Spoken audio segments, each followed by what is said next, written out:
खर्चा काट के हमारी इनकम हो जाती है 20 से 25 लाख रुपए। 2021 में 2.5 लाख रुपए से शुरुआत की थी। 5 बकरी और 15 बकरे थे। कम जानवरों से शुरुआत की जाए और इनका रहने का, खाने पीने का वो स्ट्रक्चर सीमित हो। ये नहीं कि जानवर तो 10 है और खर्चा कर दिया सेटअप बनाने के लिए 10 लाख रुपए का। टीकाकरण का विशेष ध्यान रखा जाए। नहीं, शुरुआत में तो टीकाकरण का तो ये है 3 टीके लगते हैं 12 महीने में इनके। नमस्कार, मैं मोहित सैनी। इस वक्त हमारी टीम पहुंची है दिल्ली से चलकर राजस्थान के जयपुर में। आज हम बात करेंगे बकरी पालन पर, क्योंकि बकरी जो है गरीबों की एक गाय मानी जाती है और कम लागत से अधिक मुनाफा पाने के लिए जो पशुपालन है वो बकरी का चयन करते हैं, बकरी पालन करते हैं। और यहीं आज हमारे साथ एक ऐसे किसान हैं जो पिछले कई वर्षों से बकरी पालन कर रहे हैं, साथ साथ नई तकनीक और नई नस्लों के साथ साथ वो बकरी पालन कर रहे हैं। और मुनाफे की अगर बात करें तो उनका जो है बकरे या बकरियां दिल्ली, बॉम्बे, बड़े बड़े जैसे शहरों में जाकर वो अपना सेल करते हैं। और सबसे बड़ी बात तो ये है कि साल की 10 से 12 लाख रुपए इनकम भी वो किसान कर रहे हैं। तो आइए हम उनसे किसानों से मिलाते हैं जो बकरी पालन कर रहे हैं, वो आपको जानकारी देंगे। मेरा नाम सुरेश कुमार चौधरी है। ग्राम इटावा बोबजी, तहसील चोमू, जिला जयपुर है। ये गोट फार्म का 2021 में 2.5 लाख रुपए से शुरुआत की थी।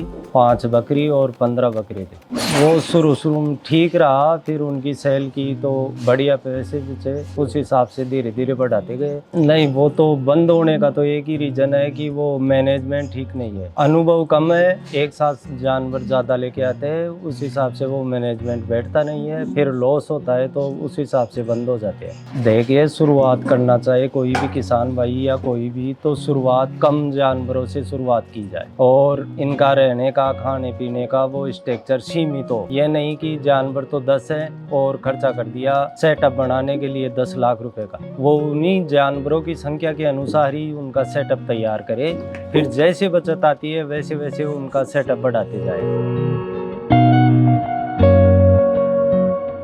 मांस के लिए तो है सबसे बढ़िया है गुजरी, और ये दूध भी देती है, बढ़िया दूध भी देती है। और जैसे सिरोही है, अपने है ये अलवर वाली नस्ल है, वो भी ठीक है, लेकिन सबसे बढ़िया आती है गुजरी। उसकी ग्रोथ भी ज्यादा आती है और वो है ना 1.5-2 साल के अंदर आराम से बच्चा दे सकती है। दूध उसके 4-5 लीटर के आसपास दूध आ जाता है एक बकरी के। बच्चा भी आराम से ग्रोथ करता है उसका। हमारे पास 70 के आसपास तो यहाँ है और बाकी दूसरे फार्मों भी है 150 के आसपास बकरियां भी। वो है बंद करने का कारण है इनके ना टीकाकरण नहीं करवाते एक तो टाइम से। भाई मौसमी बीमारी आती है इनमें, उन लोगों को पता नहीं रहता कि इसमें कौन सा टीका किस वक्त लगेगा। इसकी पूरी जानकारी उनको होनी चाहिए। जैसे अभी लगा है पित्ती रोग आता है, उसका लगा भी, तो उसका टीका नहीं लगाएंगे तो जानवर क्या है, जैसे ही बारिश का दौर शुरू होगा, अभी 3-4 महीने बाद, 2 या 3 महीने बाद बारिश का दौर शुरू हो जाएगा, उसमें क्या है कि उनमें वो रोग आना शुरू हो जाता है। इनके मुंह पका भी आता है, खुर पका भी आता है। FMD का टीका नहीं लगाते उसके लिए। इनको एक माता रोग आता है, उसका टीका नहीं लगाते। और एक रोग ऐसा आता है सर्दियों में कि वो जैसे इंसानों में आती है ना जुकाम, वायरल जुकाम, उस प्रकार से इनमें भी वायरल जुकाम आती है और वो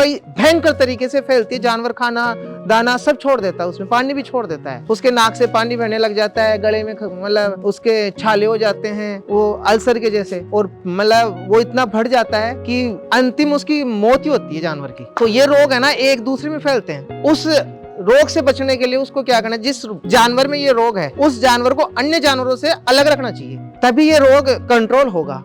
और ये कंट्रोल नहीं होगा तो फिर वो जानवर मरेंगे और उनमें कमजोरी आ जाएगी, ना वो दूध दे पाएंगे ऐसे जानवर। और ये रोग है ना जो बहुत ज्यादा फैल रहा है इस वक्त, मतलब जैसे ही सर्दी आएगी बहुत भयंकर तरीके से रोग फैल रहा है।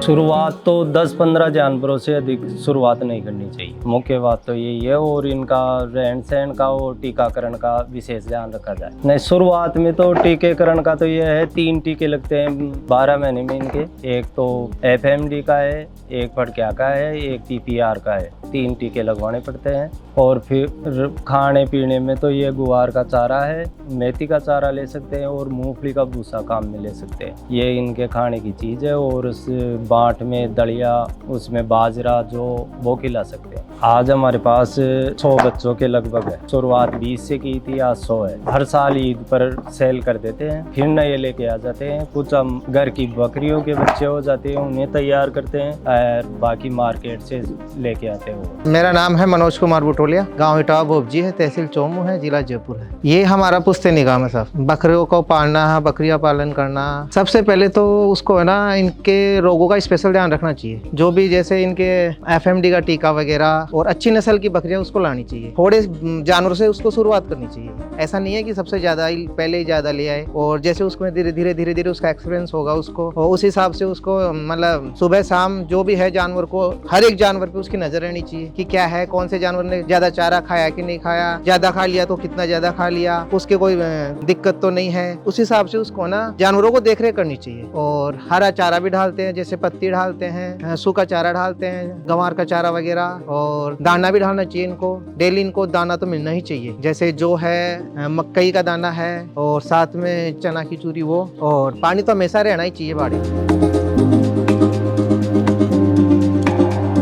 इसकी कमाई है, इसका या तो बच्चा है 3-4 महीने का, अच्छे से दूध पिलाओ उसको, अच्छा उसका दाना खिलाओ, वो आराम से 8-10 हजार का 3 महीने का बच्चा 10 हजार, नॉर्मली 10 हजार का तो बिक जाता है। और अगर उसको ग्रोथ, अगर आप जैसे बड़ा करना चाहते हो बकरीद के लिए, तो उसको कम से कम 2 साल आपको चराना चाहिए, और नसबंदी भी उसकी करवानी पड़ेगी अपने को। उसको वो ग्रोथ अच्छी लेगा, आराम से 40-50 हजार तक का, 60 हजार 70 हजार तक का अब निकल जाता है। खर्चा काट के हमारी इनकम हो जाती है 20 से 25 लाख रुपए। ये होती है 150 जानवरों के आसपास में। अगर बढ़िया क्वालिटी का बच्चा है उसके पास, ब्रीडिंग वाला बच्चा है, तो उसको तो रखना ही रखना चाहिए उसको, क्योंकि वो है ना बच्चे भी अच्छे देता है, उसके बच्चे उसी की तरह फिर ग्रोथ करते हैं। और नॉर्मली अगर अपने पास कोई वर्कर है तो बच्चों को बढ़ाई करके बेचना चाहिए, और वर्कर नहीं है तो उनको छोटे ही बेच दे, उससे क्या है अच्छा मुनाफा हो जाता है, उसमें रिस्क भी कम रहता है। ये ब्याने में है, साल में 2 बार बच्चे देती है। अभी जैसे एक तो ब्याती है अपने बारिश के पहले, और एक ब्याती है सर्दियों में।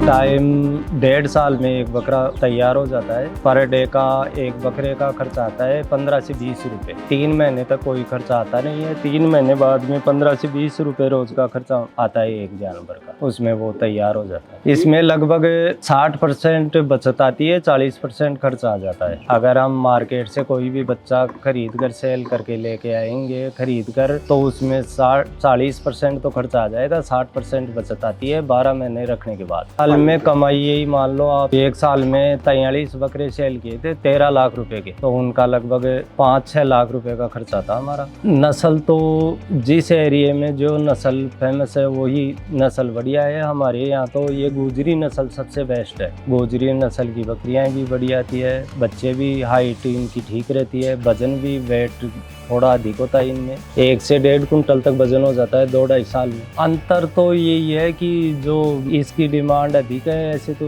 ये सोजत वाली है उसकी है, लेकिन उसकी हाइट थोड़ी कम रहती है, मार्केट कम है। सोजत वाली का यहाँ पर मार्केट कम है, उनकी प्राइस ज़्यादा लगती है और बेचने पर पैसे कम मिलते हैं। अलग अलग क्षेत्र के हिसाब से अलग अलग मार्केटिंग है। फीड में तो ये गुआर का चारा है और मूंगफली का चारा। पानी का तो यहाँ रख देते हैं, उसमें ये पी लेती हैं। बांटस इनको सुबह सुबह खिलाना पड़ता है पतला बोल करके।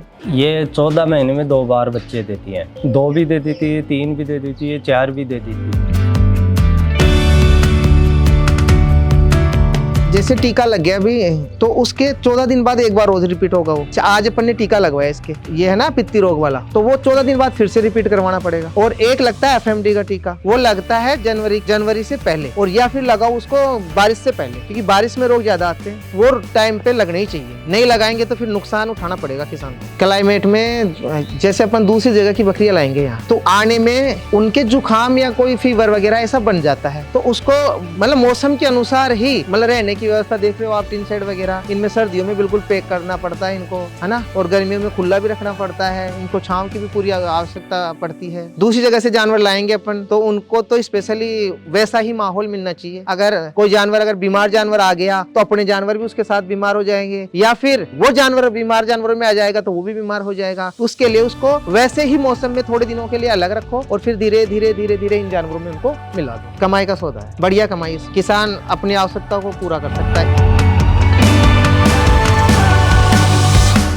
मैं तो यही कहना चाहूंगा कि जो किसान है उसको अपने खेती के साथ साथ जानवर जरूर पालने चाहिए। और ये एक ऐसा व्यवसाय है एक तरह से कि इसमें कभी कोई नुकसान नहीं है, कोई नुकसान नहीं है। अगर कोई जानवर मर भी जाता है उसका, तो वो दूसरे जानवर उसकी भरपाई आराम से कर देते हैं। ये हमारा दिल्ली भी जाता है, जयपुर भी जाता है, बॉम्बे भी जाता है। बॉम्बे भी गाड़ी जाती है यहाँ से हमारी, और अच्छा पैसा मिल जाता है। इसके लिए अपने को मेहनत तो करनी ही पड़ेगी, जानवरों को देख रेख करनी पड़ेगी, और साथ में अच्छे बाजारों का पता भी लगाना पड़ेगा कि वो कहाँ कैसा बाजार चल रहा है अभी। इनका भी जैसे अपने अनाज वगैरह का भाव चलता है उसी हिसाब से इनका भी बाजार, वो या तो कोई बंदा वहाँ जाके आएगा अपना, जैसे छोटी मंडियों में जाते रहते हैं, जैसे आज चला गया तो उसको पता लग गया भाई आज कैसे भाव है, डिमांड कैसी चल रही है इस टाइम पे, कैसे बच्चों की डिमांड है या बकरियों की डिमांड, इनकी भी डिमांड आती है, उस हिसाब से भाव का पता लगाना पड़ता है। या फिर वहां से दलाल से बात करनी पड़ती है अपने को। हर जगह दलाल रहते हैं इसके, जयपुर भी है, दिल्ली भी है, बॉम्बे भी है। वो क्या है, इनके बारे में हमें जैसे पूछेंगे अपन कि भाई क्या भाव चल रहे हैं इसके, तो बोल देगा भाई अच्छा भाव चल रहा है, आप लेके आ सकते हो। इस हिसाब से अपने को मुनाफा लेना पड़ता है। 5 बकरियों से शुरुआत तो करनी कम से कम, ज्यादा नहीं बोला भाई चलो किसी की कैपेसिटी नहीं है, अच्छे जानवर क्वालिटी के जानवर लाने चाहिए। उसके लिए चाहे 30 से 40 हजार रुपए बकरी के, एक पर बकरी का पैसा लग जाए, लेकिन वो क्वालिटी का होना चाहिए। ये अपने को क्या है कि जैसे अपन घूमते हैं ना, तो उस हिसाब से अपने को पता लगता है कि किसकी क्या हाइट है। इनकी हाइट भी देखी जाती है, इनकी नस्ल भी देखी जाती है, और इनका ब्लड रिलेशन भी देखा जाता है। भाई इसका बाप जैसे है बच्चे का, वो कौन सा है, उसकी माँ कैसी है, और उसमें ग्रोथ के क्या लक्षण है उसमें, उस हिसाब से फिर उनका कलर, गुजरी आप देखते हो धब्बेदार आती है, व्हाइट वगैरह धब्बे वगैरह ही आती है, ये इस टाइम पे बहुत ज्यादा चल रही है। हाँ, ये सिरोही की भी आती है, सिरोही नस्ल, वो भी ठीक है, उसमें भी वेट ज्यादा बढ़ता है, दूध भी देती है वो अच्छा। लेकिन ये गुजरी, मैं तो गुजरी को बेस्ट मानता हूँ। हाँ, सब जगह चलती है, नॉर्थ साउथ सब जगह, बॉम्बे तक जाती है ना ये गुजरी।